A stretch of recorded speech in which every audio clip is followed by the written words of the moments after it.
এই যে মেয়ে দুষ্টামি করতেছে। গতকালকে রাত্রে অনেক বড় ঝড় হয়েছে। এই ঝড়ের মধ্যে আমি আশ্চর্যজনকভাবে দুইটা পাখি রাস্তায় পাইছি। সবাই জানেন বড় একটা তুফান হয়েছে। এই তুফানের মধ্যে একটা দুর্ঘটনা ঘটতে লাগছিল।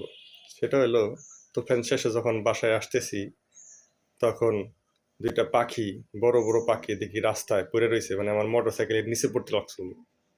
তো সে জায়গা থেকে আমি উঠায় নিয়ে আসছি রাত্রে। তো রাত্রে ছাড়ি নাই, এই যদি অন্য কিছুতে খেয়ে ফেলায়, সাধারণত বিলাইতে।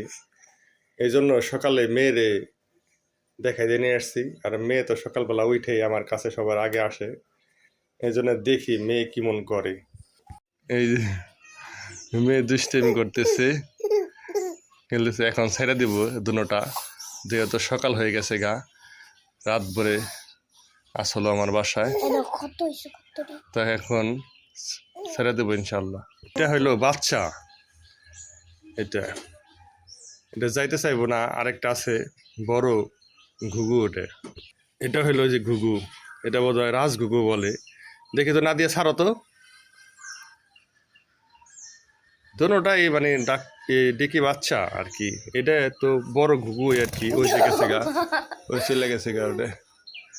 যাই, এটা মনে হয় যাইতে পারবো না, এটা কিছুদিন পালতে হইব, এটা কিছুদিন পালতে হইব। আমার মনে হয় রাত্রে ঝড়ের সময় পাখিটা আঘাত পাইছিল, তারপরে অনেকক্ষণ পরে চলে গেছে।